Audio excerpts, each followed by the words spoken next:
जी, break से आ गए वापस और बात करेंगे कोंगो वायरस की। कहा जा रहा है कि कराची में जो है ये कोंगो वायरस एक बार फिर से आ गया है, जिसकी वजह से 2 अफराद जो हैं वो अपनी जान से हाथ धो बैठे हैं। और जब इस तरह की खबरें आती हैं तो बहुत ही तशवीशनाक बात लगती है। ये कोंगो वायरस क्या है? क्योंकि यहाँ मैं पढ़ रही थी कि WHO के मुताबिक, यानी कि वर्ल्ड हेल्थ ऑर्गेनाइजेशन के मुताबिक, ये वायरस इंसान से इंसान में मुंतकिल हो सकता है, ख़ास तौर पर उस वक्त जब मुतासरा शख्स से खून या के अज़ा या दीगर जिस्मानी जो मादे हैं उससे करीबी कोई रवाबित हो, यानी कनेक्ट हो, उसकी वजह से। वैसे घबराने की बात नहीं है, इस वायरस की अलामात अचानक ज़ाहिर होती ज़रूर हैं और हमें कॉन्शियस रहना चाहिए। जब हमें कभी बुखार हो, हमें बुखार के साथ साथ जिस्म में दर्द महसूस हो या साथ साथ चक्कर आए, कहते हैं कि गर्दन जो है उसमें भी अगर दर्द हो रहा हो तो उसके लिए भी ख्याल करना चाहिए कि कहीं ऐसा तो नहीं कि ये बुखार जो है ये कि कोई वायरस की अलामत हो।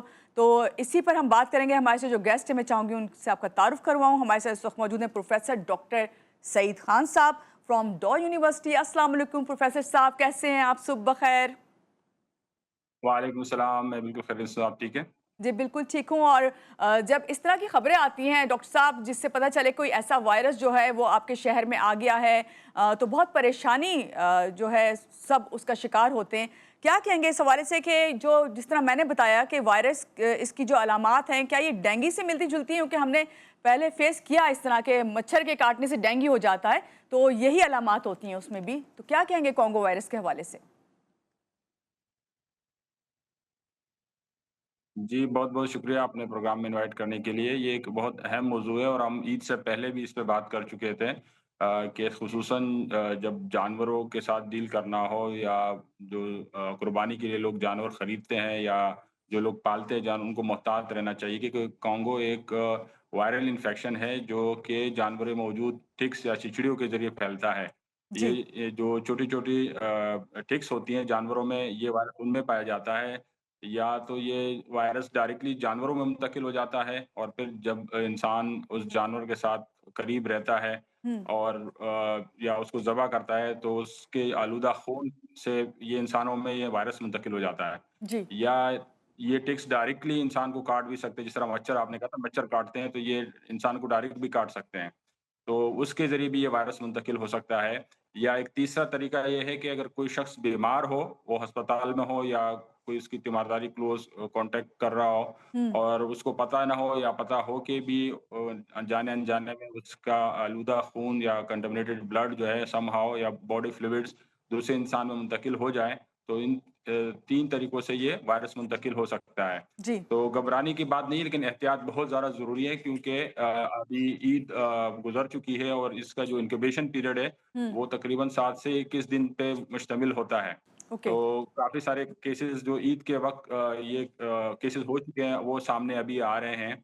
तो ऐसे जो अलामात हैं, जो आपने बताए हैं, बरवक़्त डॉक्टर के पास जाना चाहिए और हॉस्पिटल में इसका इलाज बिल्कुल मुमकिन है, अगर सही डॉक्टर को आप दिखाएँ। जी। तो ये अलामात स्पेशली जब जिस्म में शदीद दर्द हो, हुँ। शदीद बुखार हो हुँ। और अगर जिस्म से किसी हिस्से से खून रसना शुरू हो जाए, स्पेशली मसूड़ों से मुँह से, तो ये अलामात शदीद अलामात कहलाती है और इस वक़्त फ़ौरी तौर पे सही अस्पताल और सही डॉक्टर के पास रुजू करना चाहिए। जी। अच्छा डॉक्टर साहब, आप क्या कहेंगे लोगों को कि किस वक़्त ये ज़्यादा खतरे के अलामत बन जाता है, जब हम ये इस तरह की खबर देख रहे हैं कि 2 अफ़राद जहाँ भाग हो गए, ये जानलेवा किस तरह साबित हो जाता है फिर?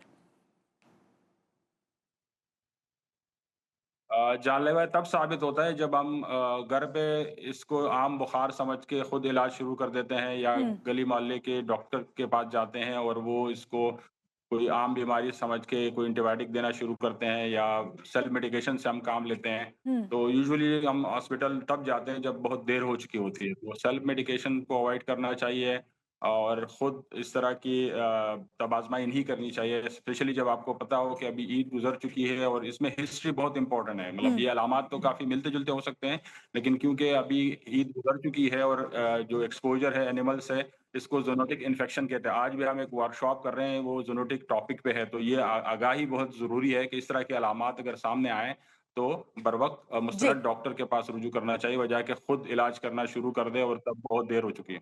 जी, डॉक्टर साहब, इसका इलाज वैसे है क्या? डॉक्टर के पास तो हम जाएँ तो डॉक्टर फ़ौरी तौर पे क्या फ़र्स्ट एड का क्या कहते हैं? अगर घर में आपको नहीं पता चल रहा है तो आप डॉक्टर के पास जाते हैं तो फ़ौरी इलाज क्या किया जाता है इसका?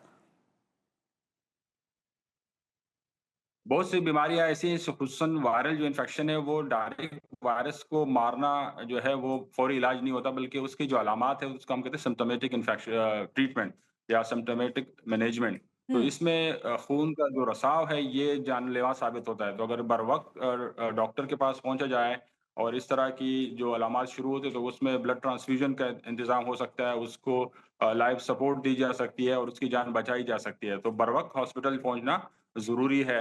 और इसमें 40% तक मोर्टेलिटी इस वक़्त रिकॉर्ड हो चुकी है, तो जो 60% लोग हैं, वो उनकी जान बच जाती है। तो अब वो 60% वो लोग हैं ज़्यादातर जो बरवक़्त हॉस्पिटल पहुँच जाते हैं, तो जो यकीनी तौर पे उनकी जान बचाई जा सकती है। लेकिन अगर अलामात इतनी शिद्दत इख्तियार कर जाए, तब चांसेस जो है इंसान की मौत के ज़्यादा बढ़ जाते हैं। जी। जी, डॉक्टर साहब अभी आपको पता है कि मौसम जो है बरसात का शुरू होने वाला है और जब बरसात का मौसम शुरू होता है तो सबसे ज़्यादा जो केसेस सामने आते हैं वो डेंगू या फिर मलेरिया के होते हैं। तो इस बारे में आप क्या कहेंगे? किस तरह एहतियात करें? बर वक़्त इसका भी इलाज किस तरह जाएँ? क्या फर्स्ट एड लें या फ़ौरन डॉक्टर के पास जाना चाहिए या घर से ही कोई इलाज शुरू करें? इस वक़्त जो हमारे पास तकरीबन 70 से 80% बीमारियाँ ऐसी हैं जो ज़ूनोटिक ओरिजिन की है, यानी जानवरों से आती हैं। तो हमें जी। मुहतात रहना चाहिए जब भी हम जानवरों के करीब रहते हैं, या जो आपने बताया जो हशरात से फैलने वाली बीमारी है, वेक्टर बॉर्न इन्फेक्शन जिसको हम कहते हैं, इसमें डेंगू है, मलेरिया, चिकनगुनिया है और बहुत लंबी लिस्ट है बीमारियों की। जी। तो इन हशरात से हमें बचना चाहिए, या तो वो उसको पलने ना हम दें, स्पेशली अभी बरसात हुँ। आएगा, मानसून की बारिशें आनी शुरू हो जाएँगी, तो पानी खड़ा होता है और ये फिर बाद में हम रोना रोते हैं कि बीमारियाँ बढ़ गई। तो अगर अभी से एहतियाती तदाबीर इख्तियार की जाए, इस पानी को खड़ा ना होने दिया जाए, मच्छरों की अफ़ज़ाइश को रोका जाए, तो हम बहुत सारे केसेज़ को रोक सकते हैं। वन्स जब बीमारी आ जाए, तब तो हमें रिस्पॉन्स करना होगा ट्रीटमेंट और हॉस्पिटल के लिए, जी। लेकिन हमें बचाव पे ज़्यादा फ़ोकस करना चाहिए, ताकि बीमारियों की तादाद और मरीज़ों की तादाद कम से कम हो और उसके ऊपर जो है बेहतर तिब्बी इमदाद प्रोवाइड की जा सकती है। जी। डॉक्टर साहब पूछना चाहूँगी कॉन्गो वायरस हो, डेंगू हो, मलेरिया हो, क्या इन तीनों के जो सिम्पटम्स हैं ये एक-दूसरे से मुश्तरक हैं, एक मिलते-जुलते हैं? क्योंकि किस तरह फिर ये कैटेगराइज़ किया जाएगा कि आपको कॉन्गो है, डेंगू है या फिर मलेरिया? कोई टेस्ट होते हैं इसके? बिल्कुल, ये बहुत अहम सवाल है और अक्सर लोग खुद से इसको कोई बीमारी समझ लेते हैं, जिस तरह सर में दर्द है, बुखार है, तो ये तो काफ़ी बीमारियों में कॉमन होता है। ये लेबॉरेटरी टेस्ट के ज़रिए कन्फर्म हो सकता है, या जो हिस्ट्री है वो आपको सस्पिशियस नोट पे ले जा सकती है कि अगर किसी का एनिमल एक्सपोज़र हुआ हो, किसी को मच्छर ने काटा हो या ऐसा एरिया है जहाँ पे ये बीमारी ज़्यादा हो, तो जी, अपने आप को सही बर वक़्त मुस्तनद डॉक्टर के पास ले जाया जाए और लेबॉरेटरी टेस्ट के ज़रिए कन्फर्म हो सकता है। जी। उसके बाद जो तिब्बी इमदाद है या अद्वियात है या इलाज है, वो मुमकिन हो सकता है। तो खुद सेल्फ मेडिकेशन को अवॉइड करना चाहिए और मुस्तनद डॉक्टर्स से रुजू करना चाहिए, और अच्छी लेबॉरेटरी से टेस्ट करा के इसको कन्फर्म किया जा सकता है। जब अच्छी लेबॉरेटरी की बात होती है तो लेबॉरेटरी टेस्ट पे तो डॉक्टर साहब आप देखते हैं कि मोस्टली जो हैं लोग वो अवॉइड ही करते हैं, वो नहीं चाहते कि वो टेस्ट कराएँ मुख्तलिफ और लेबॉरेटरीज़ में जाएँ और क्योंकि बहुत महँगे टेस्ट होते हैं ये। नहीं, सीसीएचएफ गवर्नमेंट ऑफ सिंध इस वक़्त फ्री ऑफ चार्ज ये टेस्ट प्रोवाइड कर रहा है, जो पब्लिक हेल्थ लैब है डाव में, वो फ्री ऑफ चार्ज ये टेस्ट है।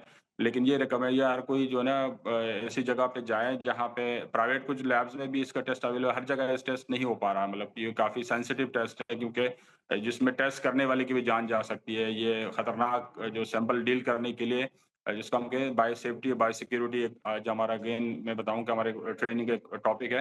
तो इसमें ऐसे लेबॉरेटरी जहाँ पे ये फैसिलिटी अवेलेबल है, वहाँ पे ये टेस्ट हो सकता है, और government of Sindh public health lab Dow university में ये टेस्ट फ्रीली अवेलेबल है। तो काफ़ी सारे टेस्ट ऐसे हैं जो काफ़ी लोग कहते हैं कि बहुत महँगे हैं और बहुत जी। एक्सपेंसिव है, लेकिन जान से तो कोई चीज़ एक्सपेंसिव नहीं है, और कुछ गवर्नमेंट के इदारे हैं जो कि ये फैसिलिटी बहुत अच्छी तरीके से प्रोवाइड कर रही है। लेकिन ये कि वहाँ पे आपको मरीज़ को रिकमेंड किया जाए, जिस तरह 2-3 गवर्नमेंट के सेंटर है इस वक़्त, और ये काफ़ी अच्छा काम कर रहे हैं। जहाँ पे पेशेंट की आइसोलेशन के, ट्रीटमेंट के, जी। जिस तरह डाव यूनिवर्सिटी में SIDH है, वहाँ पे ये मुकम्मल ट्रीटमेंट अवेलेबल है, और ये टेस्टिंग भी फ्री फैसिलिटी अवेलेबल है। तो ये आवाम को चाहिए कि इससे फ़ायदा उठाएँ। जी, बहुत शुक्रिया professor doctor Saeed Khan from Dow university हमारे साथ हैं। उन्होंने कहा कि कॉन्गो वायरस हो, मलेरिया हो, डेंगू हो, इसके लिए फ़ौरी तौर पे जो है आपको डॉक्टर के पास जाना चाहिए, खुद से जो है मेडिकेशन नहीं करनी चाहिए घर पर और अभी फ्री कैंप्स भी लगे हुए हैं जहाँ पे टेस्ट हो रहे हैं गवर्नमेंट की जानिब से। यहाँ पे लेंगे एक छोटी-सी ब्रेक के बाद वापस आते हैं, रहिएगा हमारे साथ।